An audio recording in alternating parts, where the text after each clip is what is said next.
Ir pienācis brīdis, kad līdz ar 30 grādu temperatūru ārā sācis trakot arī 10. Saeimas priekšvēlēšana trakums. Ir palikuši 2 mēneši, kur laikā partijas vilks ārā savus slepenos ieročus, trumpjus un čels ārā pēdējo pulveri, lai dabūtu balsis. Taču ko par šo visu domā vēlētāji? Un tieši studenti, Latvijas nākotne, dosimies noskaidrot. Saka, Krista, vai tu iesi vēlēt? Jā, iešu. Vai tev ir padomā kandidāts, par kur tu balsosi? Šobrīd nav kandidāts padomā, bet es balstīšos uz vecāku lēmumiem un spriedumiem. Tagad ir priekšvēlēšana laiks, vai iesi balsot? Es nezinu, man nebija intereses tādas. Un Neiešu. tu vēl neesi izdomājis, kas tev liek šaubīties, iet vai neiet vispār balsot? Es tāds īpaši politisks neesmu, es nesteigāju balsot. Mani tas neinteresē. Vai jūs iesiet vēlēt? Visticamāk, ka jā, noteikti, jo uzskatu, ka ir jāiet vēlēt. Nezinu, varbūt, ja man aizvilks līdzi. Jā, varbūt jā. Kāpēc ir jāiet vēlēt? Manuprāt, jāiet vēlēt ir tāpēc, lai piedalītos tajā, kas notiek tavā valstī, lai tu pats it kā arī kaut ko noteikti. Vai tu iesi balsot? Droši vien, ka nē. Nē, kāpēc? Vienkārši, ja es neesmu pārliecināts, par ko es vēlos balsot un ko es gribu redzēt, tad labāk nevajag. Vai jūs iesiet balsot? Es domāju, ka jā, kāpēc nē. Protams, ka jā.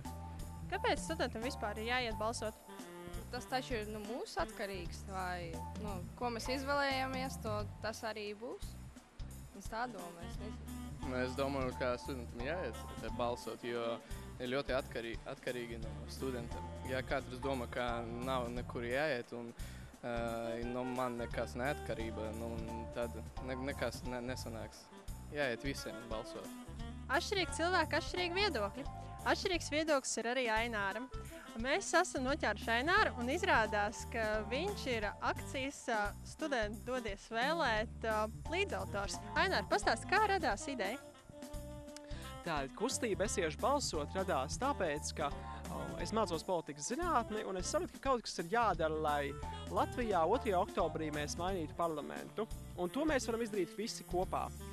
Ir izveidojusies mājaslapa, kur ik viens var iepazīties ar partiju programmām, kur ir runa par augstāko izglītību. Ir izsūtīts vēstules katrai partijai ar apmēram 10 jautājumiem par to, kā viņi raugās uz budžetu jautājumu, uz jautājumu par stipendijām. Pašāk vienkārši tiek gaidīts atbildes. Studenti tomēr veido lielu daļu sabiedrības, un viņi var ietekmēt tos rezultātus, jo ir partijas, kuras ir uz jautājumu zīmes, vai tās iekļūs. Es gribētu, lai studenti lasītu partiju programmas, uzdotu asus jautājumus kandidātiem, un tad izdarītu pareizo izvēli, un 2. oktobrī iet un nobalsot.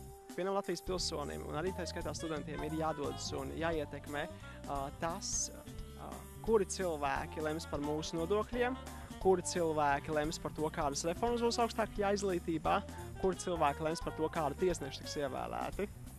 Jo mums tagad ir iespēja ņemt varu savās rokās. Jautājums, vai mēs to izmantosim? Starp citu, mēs aizmirsām pajautāt, vai tu pats dosies vēlēt? Noteikti.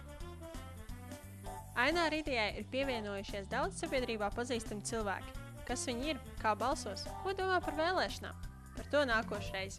Nika un Dats speciāli studentiem.